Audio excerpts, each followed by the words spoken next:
Olá, graça e paz, mais uma vez estamos juntos para compartilhar da palavra, compartilhar aquilo que o Senhor tem para falar comigo, com eu e você que vai estar aí do outro lado aí assistindo, né? Que Deus abençoe a sua vida. Eu hoje acordei com o coração tanto quanto angustiado, né? Por ocasião da aproximação da data essa mais importante para nós cristãos, da Páscoa, né?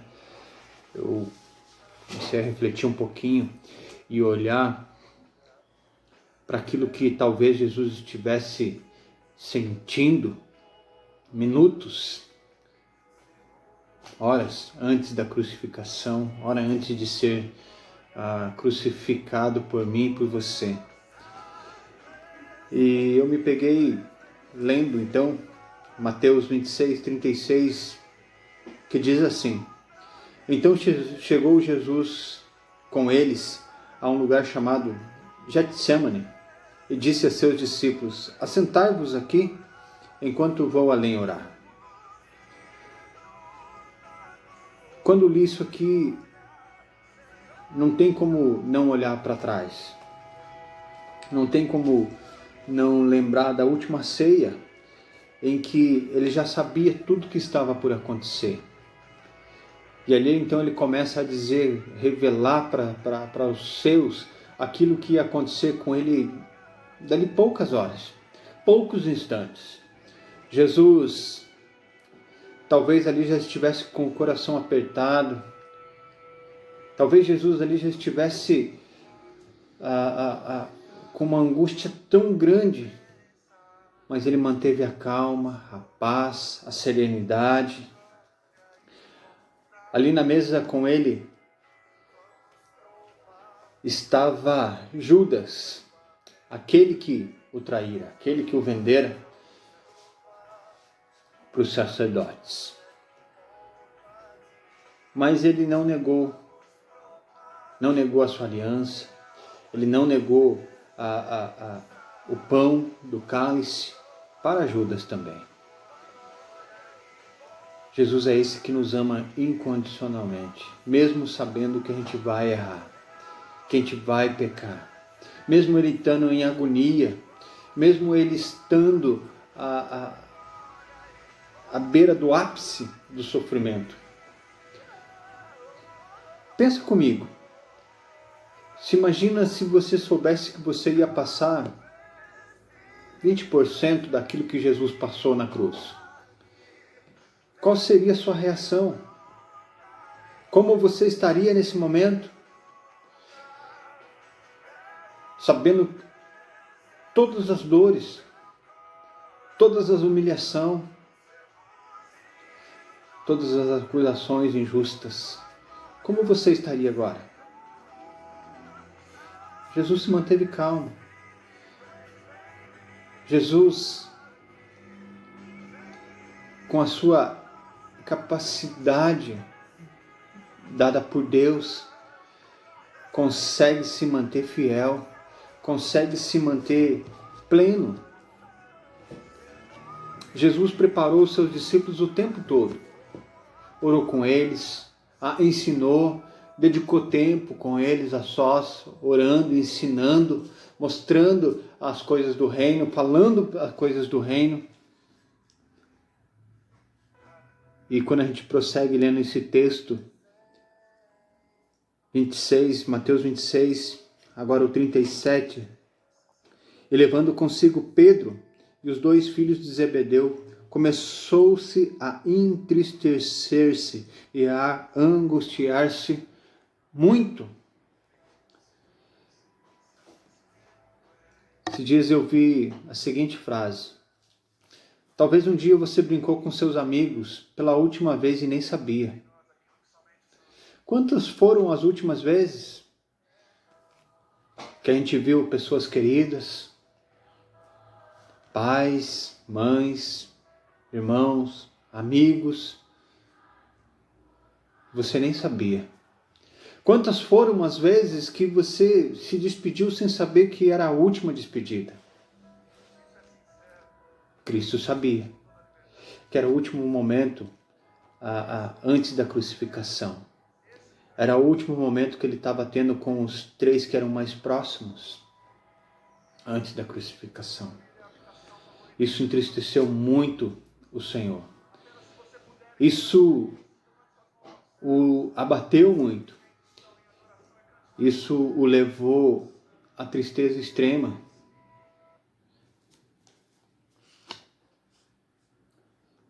E o fato é que Jesus sabe o que vai confortar. E fala para eles também.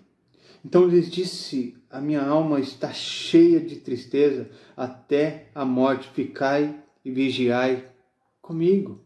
Orai comigo. A minha alma se entristece, porque ele sabia tudo o que estava por vir. Dali a alguns momentos, dali a algumas horas, todo o sofrimento que ele ia passar por mim e por você. A sua alma se enche de tristeza, talvez já pressentindo o abandono do Pai.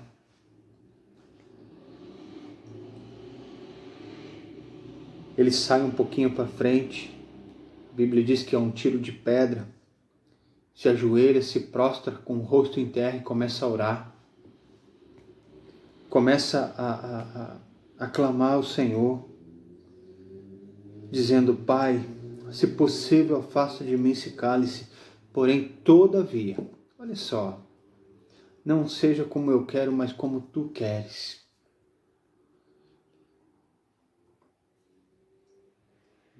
Jesus é esse que,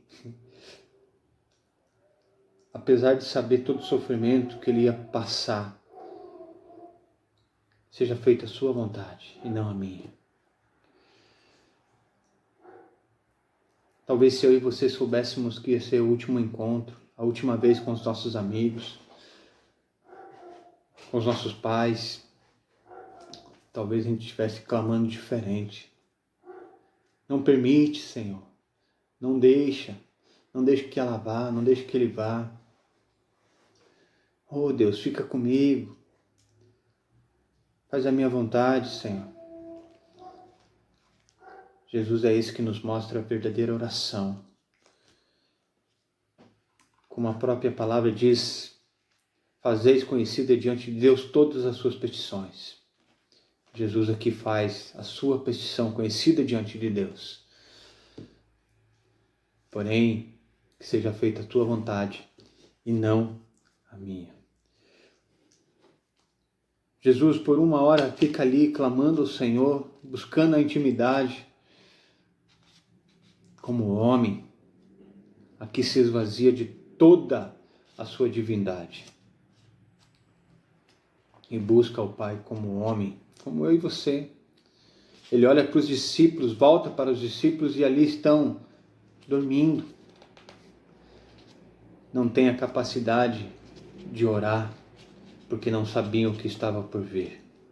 Assim como eu e você não sabemos o que está por vir.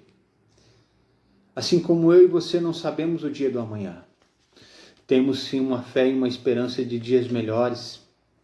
Temos sim a esperança no Senhor Jesus de que Ele tem o melhor para nós. Mas Ele nos orienta a estar sempre em oração. Sempre em comunhão com o Pai. Comunhão com Deus. Para que a gente seja fortalecido. Para que a nossa fé seja incorruptível. O espírito está pronto, mas a carne é fraca. É isso que ele diz.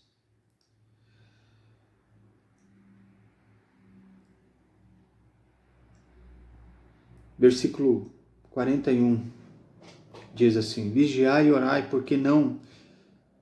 para que não entreis em tentação. Na verdade, o espírito está pronto, mas a carne é fraca. A carne é fraca. Quantas vezes temos pedido algo para nós mesmos, pensando somente na nossa condição, na nossa humanidade, naquilo que queremos para nós, deixando de lado a vontade de Deus.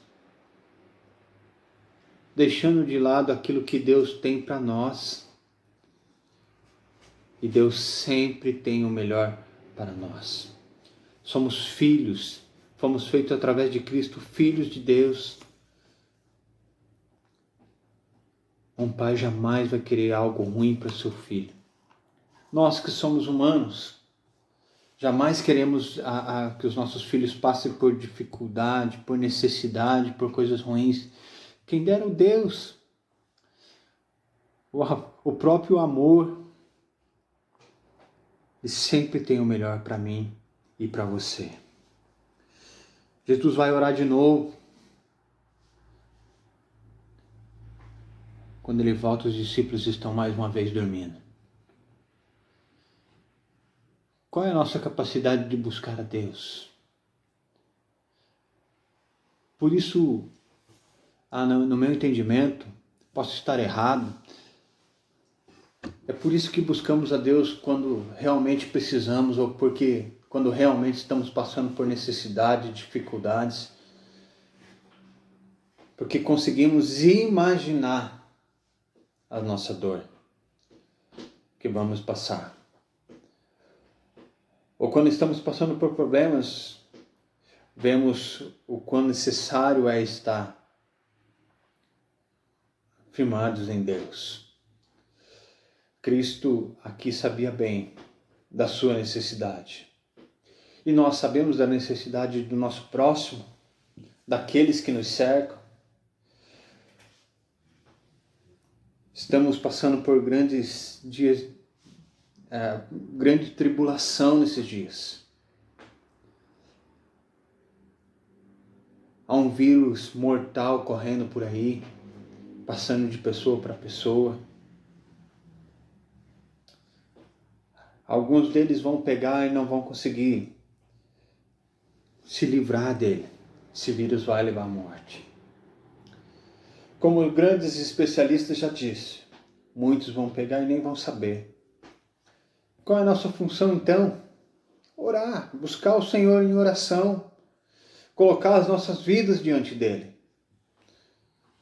Para que quando isso, se porventura nos alcançar, não vai ter forças.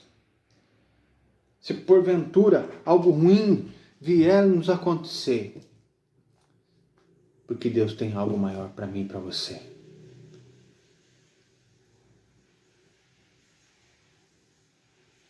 E ele termina dizendo: levantai-vos, partamos, eis que é chegado o que me trai.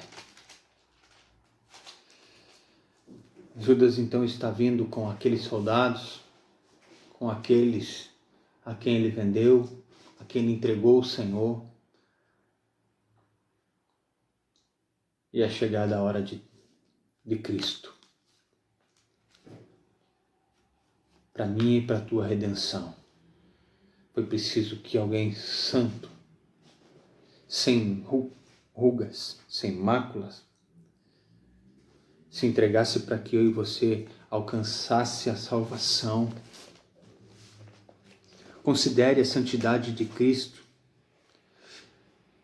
porque a vida dele é um exemplo de santidade para nós, para mim e você, para mim e para você. E essa santidade era necessária para que eu e você fôssemos salvos. O exemplo de Cristo é preciso que eu e você sigamos. Sei que vai ser difícil de conseguirmos alcançar a plenitude, mas é preciso nos esforçarmos para que isso comece a fazer uma parte e parte da realidade das nossas vidas. A santificação é necessária. O processo é necessário. Fazer a vontade do Pai é, sem dúvida alguma, a nossa missão. Fazer a vontade de Deus é, sem dúvida nenhuma, o nosso alvo a ser alcançado. Você deseja realmente imitar esse exemplo de Cristo? Será que eu e você realmente sabemos a importância e a profundidade que isso tem? Será que nós realmente entendemos a dificuldade de fazer a vontade de Deus, a vontade do Pai? Você está pronto e disposto a submeter os seus planos, as suas ideias, os seus projetos, a sua vida à vontade de Deus?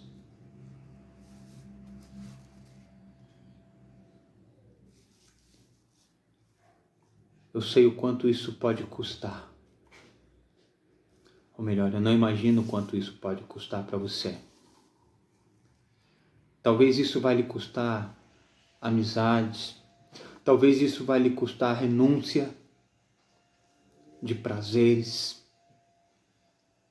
Talvez de alguns bens.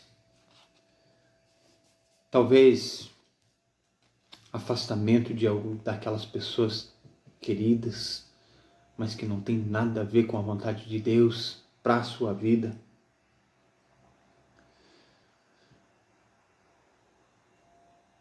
E eu quero terminar dizendo o seguinte: se isso é difícil para você, seja qual for a sua decisão, ou melhor, seja o que você precisar deixar, se é difícil para você, se coloque em oração diante do Pai e peça para que Ele te dê forças e transforme, renove seu coração e a sua mente. Olhe para Cristo, olhe por tudo aquilo que Ele fez por mim e por você. E Ele conseguiu vencer todas as dificuldades por mim e por você. Ele diz: tende bom ânimo, porque eu venci o mundo. Ele falou isso num contexto que ele estava dizendo que eu e você teríamos aflições. Eu e você passaríamos por provas. Mas tem de bom ânimo, porque ele venceu. E se ele venceu, eu e você temos também a capacidade de vencer. Porque ele foi 100% homem e venceu. A nossa força vem do Senhor. A nossa força não está em nós mesmos. Nós não conseguimos fazer nada com as nossas próprias forças. Então tem de bom ânimo e acredite no Senhor Jesus. Tome essa palavra como um incentivo para a sua vida, para a sua carreira profissional, para o seu casamento, por tudo aquilo que você tem sonhado. Coloque tudo diante de Deus. Deposite aos pés da cruz. E Ele vai te ajudar. Ele vai te dar a vitória, em nome de Jesus. Quero orar com você. Senhor, antes de mais nada, obrigado por esse tempo, obrigado porque o Senhor tem conduzido as nossas vidas. Obrigado por tudo aquilo que o Senhor fez na cruz, que apesar de saber o quanto nós o traímos, o quanto nós deixamos de fazer a Tua vontade, Deus, o Senhor tem nos perdoado, o Senhor tem nos amado com amor incondicional. Apesar de rejeitarmos muitas vezes aquilo que Cristo fez por nós, o Senhor continua nos amando. Por isso nos perdoa, Pai. Nos leva mais perto de Ti, para mais perto dos Teus braços. Em nome de Jesus. Amém e amém. Amém. Que Deus abençoe. Tenha um ótimo dia. Que Deus possa conduzir toda a sua história. Deixa seu comentário aí, você pode deixar seu pedido de oração, a gente vai estar orando por você. A gente tem se disponibilizado a orar pelas famílias, com as famílias. Que Deus abençoe. Até mais.